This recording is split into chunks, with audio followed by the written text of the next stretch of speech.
Y'all need to sign and trade me to the Lakers or the Kings right now, or you're going to be sorry. Jalen, after that diabolical playoff run where you forgot how to rebound and got absolutely clutched by Paul Reed, you are a certified TikTok merchant. You are lucky we even handed you a qualifying contract pin to sign, bro. You can't disrespect my name like that. I'm going to chat to Luka and JJ, bro. Fine. Jalen, you gave the league a whole 20-11 in the regular season, but the moment the actual playoff bracket drops, you completely ghosted and averaged 10 points. Your brain went straight to 1,000 ping, you feel me? You were out there putting up a cardio session, just running around like a headless chook. We want you, Jalen, but look, you're a certified brick mason right now. Bro was building affordable housing units with those playoff shots. But the vision is clear. We want you anchoring the paint in LA foreshore. I know you see my potential, JJ. I want to hoop with Luka. Oh, so you spoke to the Lakers, huh? I don't know how I can sell you, but I can tell you we are obviously the worst drafting team in human history. We passed on Luka, we pass on everybody. It's just what we do. But we will offer you a genuine, ungodly bag of generational money if you come jump off this cliff with us. Man, you spoke to Sacktown. Bro, that shit stinks. Honestly, I can look past all that shit you pulled last year. Come to LA, baby. We're gonna form the next Kobe and Shaq. Look, my man, it'll need a bit of time to think about it, but this all sounds superb. Let me lock in for a few days and then hit you up soon. Look, to be completely honest with you, this shit don't even matter to me. Because if Anthony Davis ends up on the Warriors like these crazy trade rumors are saying, I am out. Bay Area on 3. Where is LeBron actually playing basketball next year? And what is the better fit for me? The Detroit Pistons, apparently they didn't corner the market on Jalen Duren. We'll talk about some of the other moves that they making up to this one. They made up to time not making this video. They cornered the market. The Lakers moved on. They signed Walker Kessler, got a deal done. They don't have a pick for the next several seasons. The Lakers are turning into the Los Angeles Snowballs, the Los Angeles male snow bunnies. Luka, Austin Reeves, Walker Kessler, man, it's snowing in LA. If it ain't never snowed there before. But the Boston Celtics signed Mitchell Robinson from the Knicks. So, I mean, those are two teams. The only team on the floor is Sacramento that we know of. So Jaylen Brown not coming here. We already established Norman Powell not coming here.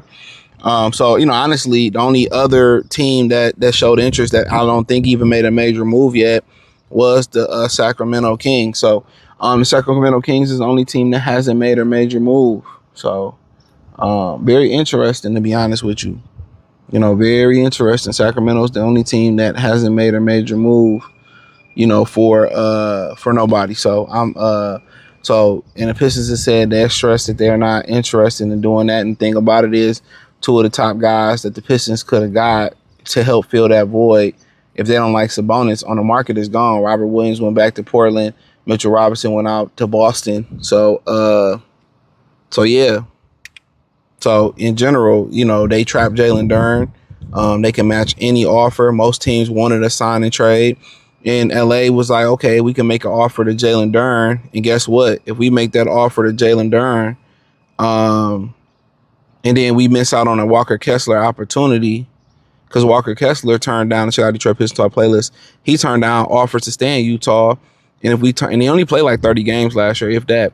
He turned down an opportunity.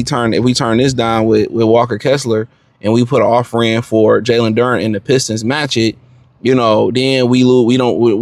What center are we gonna get? We don't have LeBron. What center are we gonna get? That's the $1 million question. So, if the Pistons don't really like Sabonis, or it ain't another option out there, it is what it is. So Jalen Duren is going to be here. Then you're going to see Thompson get a contract.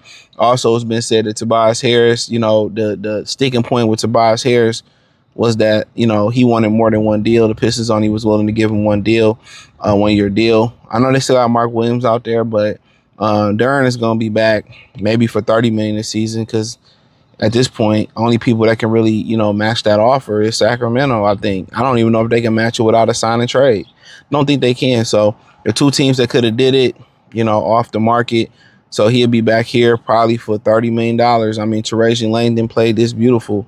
In the process of, doing this, they lost Norman Powell. But before I get to that, because I hope I don't forget to talk about that. Back to Duren, the thing about it is, when he come back, is he going to be a happy camper or not?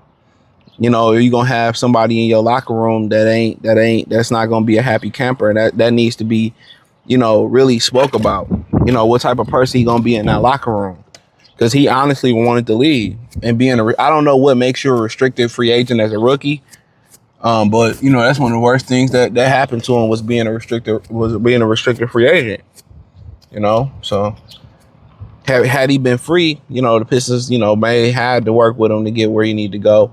But they played hardball. They ran everybody else off because the pickings was thin for the center position. And Trajan played it. He deserved an A+ for playing it perfectly with Jalen Duren. So, yeah, Jalen Duren, I know he pissed. You know, being back in Detroit he could have got this godly money, 287.1 million or whatever it was. And now, you know, you won't get none of that money. You know, the money that you want, you get brought back at the team's price point. And usually, I'm not saying this is an indictment on his character. I haven't seen anything that made me think JD isn't a solid guy. But, you know, most of the people of that generation and age group, they drag their feet.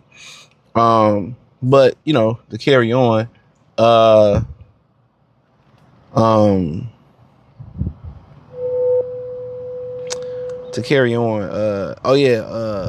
they're gonna do a sign and trade with John Collins.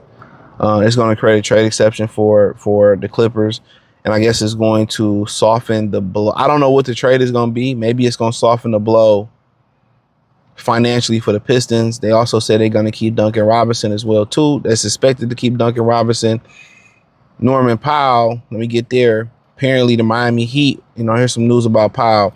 Apparently the Miami Heat wasn't willing to do a sign and trade for Norman Powell. So maybe the Pistons still could have got Norman Powell. I don't know how the cap situation worked. They could have got him, but apparently there wasn't enough interest there for them to outright sign him. Miami wasn't willing to do a sign and trade for him. I don't know why they wasn't, you know, but so that's kind of what happened with Norman Powell. So if it wasn't going to be a sign and trade, if the Pistons was banking on a sign and trade, maybe that's why they didn't get Norman Powell. I got that, Tobias.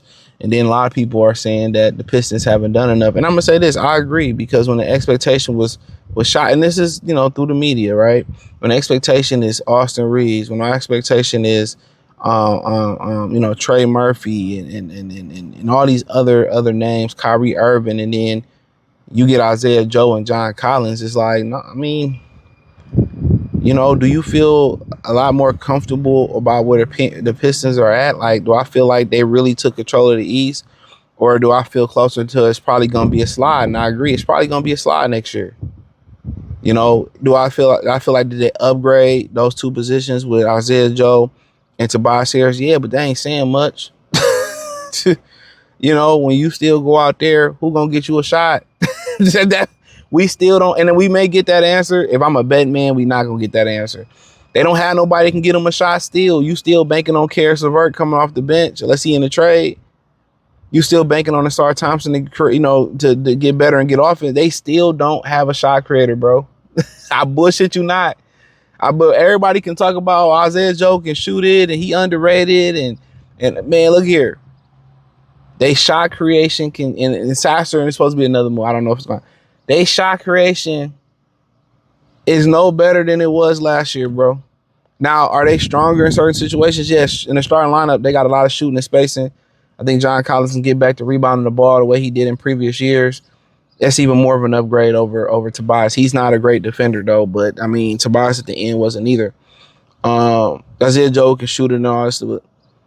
Check this shit out, bro. Check this out. When you look at this roster, yo, shot creation it still falls on Cade as of right now. And maybe they cook it, but it still falls on Cade Cunningham. They banking on Karis LeVert being better next year. I mean, they ain't hard to do. Dennis Jenkins taking another step, cool. But you still banking on the same motherfuckers from last year. That's nobody talking about that. And it ain't the finish. They done process. I don't think he done. But if he is done, or they don't go out there and get him somebody that can get a bucket, they in trouble, my nigga. They in trouble. Or the only viable option, Abuka Okori, they better let Abuka Okori get opportunities, bro. Abuka Okori, they better let him get opportunity. You at this point, if this is what you gonna roll out, you might as well start him. You or put him in a prominent role with Dennis Jenkins off the bench. Because, you know, maybe something was wrong with Karis LeVert where they couldn't get the shot creation that they was looking for. Okay, we could say maybe something was wrong with Karis LeVert. Cool. He come back healthy. I ain't banking on that. Ron, Asar, Duren getting better with their jump shot. That if they don't make another move, either it's Ron.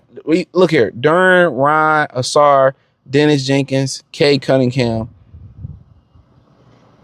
About two of them need to look. Asar or Ron need to get a move in the right direction, shooting offensively. One of them got to. Jalen Duren got to take a step offensively. Whatever K raises game to is bonus, right? And Dennis Jenkins got to do something.